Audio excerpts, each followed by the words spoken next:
এ মাসের শুরু থেকে সবচেয়ে বেশি কমেন্ট পেয়ে আসছিলাম ভাই 15,000 টাকার মধ্যে কোন ফোনটা আমি কিনতে পারি।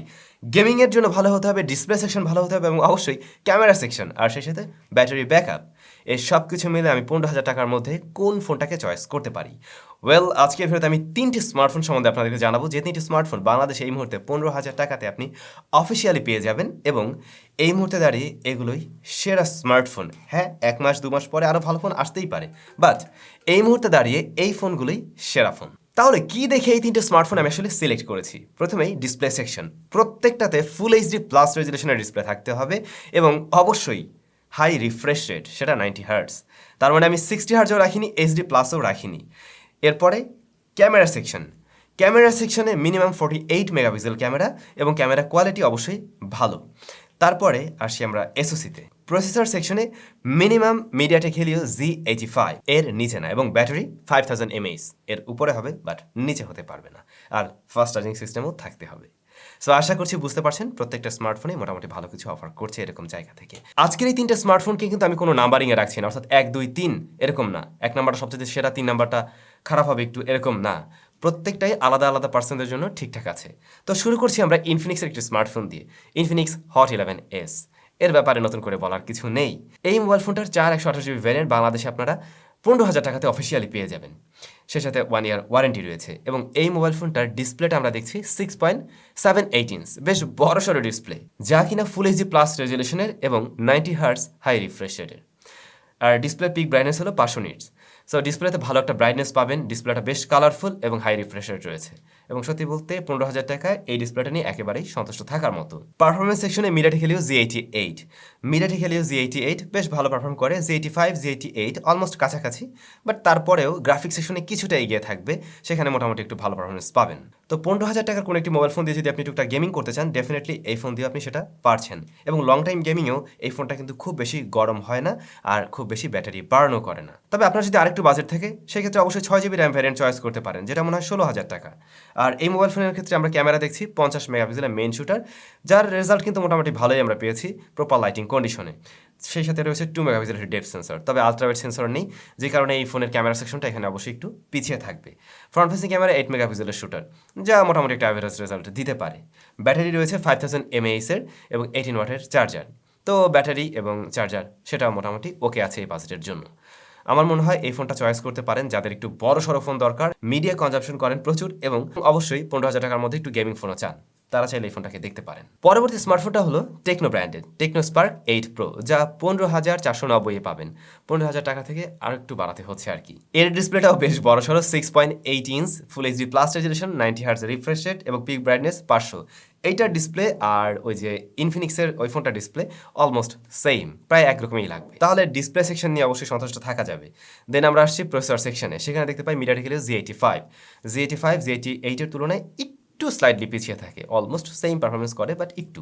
গেমিং পারফরমেন্স এই স্মার্টফোনটা কিন্তু ইনফিনিক্স হট 11s এর তুলনায় অনেকটা পিছিয়ে থাকবে এমন না, বাট তুলনামূলকভাবে ইনফিনিক্স হট 11s গেমিংয়ে কিছুটা এগিয়ে থাকে। বাট যদি আমরা রেগুলার পারফরমেন্সের কথা বলি, দেন এর পারফরমেন্স নিয়ে অবশ্যই আপনি সন্তুষ্ট থাকছেন। ক্যামেরা সেকশনে 48 মেগাপিক্সেল মেইন শুটার, তারপরে 2 মেগাপিক্সেলের ডেপথ এবং ভিজিএ সেন্সর রয়েছে। আর ফ্রন্ট ফেসিং ক্যামেরায় 8 মেগাপিক্সেলের শুটার। ক্যামেরা রেজাল্ট যদি আমরা ইনফিনিক্স হট 11s এর সাথে কম্পেয়ার করতে যাই, তাহলে অলমোস্ট সেম। এইটার ক্ষেত্রে মনে হলো কালার কিছুটা বুস্ট আপ করে, বাট দেখতে বেশ ভালোই লাগে। শার্পনেস ডিটেলসও মোটামুটি ঠিকঠাক আছে, বাট এই ফোনের ক্ষেত্রেও কিন্তু আমরা আলট্রাওয়াইড সেন্সর পাচ্ছি না, যে কারণে আমাদের পরে যে স্মার্টফোনটি রয়েছে তার তুলনায় এটা হয়তো একটু পিছিয়ে থাকবে ক্যামেরার সেকশনে। দেন আমরা দেখতে পাই ব্যাটারি সেকশনে রয়েছে 5000 mAh এর ব্যাটারি এবং এটাকে চার্জ করার জন্য রয়েছে 33 ওয়াটের চার্জার।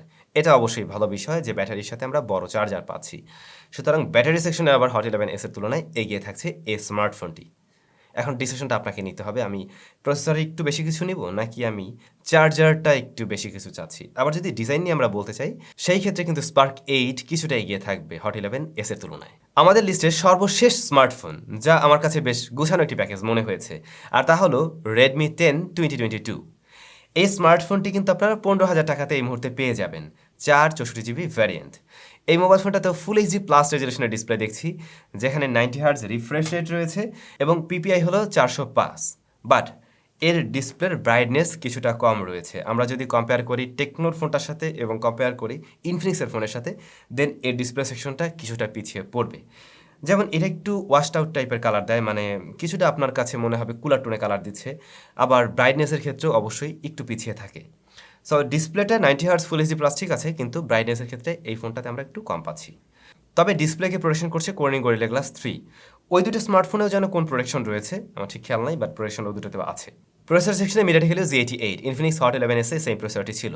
পারফরমেন্স হ্যাঁ এর ক্ষেত্রেও ভালো পেয়েছি, তবে গেমিংয়ে এই স্মার্টফোনটা একটু গরম হয়। যদি আমরা ইনফিনিক্সের ফোনের সাথে কম্পেয়ার করি, সেম প্রসেসর রয়েছে ওখানে, বাট ওইটার তুলনায় এই ফোনটা একটু গরম হয়। এতে পারফরমেন্স যে অনেক ড্রপ করে এমন কিন্তু না। ক্যামেরার সেকশনে ওই দুটো স্মার্টফোনের চাইতে অনেকটা এগিয়ে থাকবে এই মোবাইল ফোন। 50 মেগাপিক্সেলের main shooter, 8 megapixel ultra sensor, 2 মেগাপিক্সেলের ডেপথ, 2 মেগাপিক্সেলের ম্যাক্রো, আর ফ্রন্ট ফেসিং ক্যামেরা 8 মেগাপিক্সেলের শুটার। 15,000 টাকার মধ্যে আমাদের মানে মোটামুটি ডিমান্ড এমনই থাকে যে এই ধরনের লেন্সগুলো থাকুক। তো সেরকম সেন্সর বা লেন্স এখানে কিন্তু রয়েছে। আর ক্যামেরা কোয়ালিটি নিয়ে বলতে গেলে হ্যাঁ, মেন ক্যামেরার রেজাল্টও কিন্তু ডে লাইটে বা প্রপার লাইটিং কন্ডিশন আমরা এই স্মার্টফোন থেকে ভালোই পেয়েছি। ইভেন আলট্রাওয়াইড সেন্সরের ছবিগুলো কাজে লাগানোর মতো ছিল। তারপরে পোর্ট্রেট মোডে ওই দুটো স্মার্টফোনের চাইতে এটাতে ভালো রেজাল্ট করেছে, এবং এখানে কিন্তু আমরা ম্যাক্রো শুটারও পাচ্ছি, যেটা ওই দুটো স্মার্টফোনে ছিল না। সো সেই জায়গাটাতেও এগিয়ে থাকবে। আর ফ্রন্ট ফেসিং ক্যামেরা অলমোস্ট ওই দুটো স্মার্টফোনের মতোই রেজাল্ট করছে। এরপরে ব্যাটারি সেকশনে আমরা দেখতে পাই 5000 mAh এর ব্যাটারি, এবং চার্জ করার জন্য রয়েছে 18 ওয়াটের চার্জার। চার্জারের ক্ষেত্রে আবার টেকনো স্পার্ক 8 প্রোর তুলনায় একটু পিছিয়ে থাকে। বাট ওভারঅল এই প্যাকেজটা আমার কাছে বেশ গুছানো মনে হয়। শুধুমাত্র ডিসপ্লেতে আরেকটু ব্রাইটনেস থাকলে এই ডিসপ্লেটা দেখতে আরও বেশি চমৎকার লাগতো। তো এই মুহূর্তে মোটামুটি অফিসিয়ালি এই 3টে স্মার্টফোন রয়েছে, যেগুলো আপনারা চয়েস করতে পারেন একদম আপনার বাজেট যদি 15,000 টাকার মতো হয়ে থাকে। বাট এর বাইরেও বেশ কিছু স্মার্টফোন রয়েছে, যেমন ধরুন আপনি আরেকটু কম বাজেটেও কিন্তু আরও বেশ কিছু স্মার্টফোন পাবেন। রিয়েলমি C25s, তারপরে স্যামসাংয়ের স্মার্টফোন আছে, কিন্তু সেখানে ফুল এইচডি প্লাস রেজুলেশন আমরা পাচ্ছি না। আমি যেটা দেখে আসলে সিলেক্ট করেছিলাম সেই বিষয়গুলো হয়তো মিসিং রয়েছে, এ কারণে ওই ফোনগুলো এখানে আসেনি। আবার যদি আমরা তেমনিভাবে বাজেট কিছুটা বাড়াই 16-17 হাজারে যাই, তখন হয়তো আরও কিছু অপশন রয়েছে। সেগুলো নিয়ে অন্য একদিন হয় আলোচনা হবে। সবাই অনেক বেশি ভালো থাকবেন, সুস্থ থাকবেন, আর এটা কমেন্ট করে জানাবেন নেক্সট আমরা কত টাকা বাজেটের স্মার্টফোন নিয়ে এরকম একটা ভিডিও তৈরি করতে পারি। দেখা হচ্ছে নতুন ভিডিওতে। টাটা।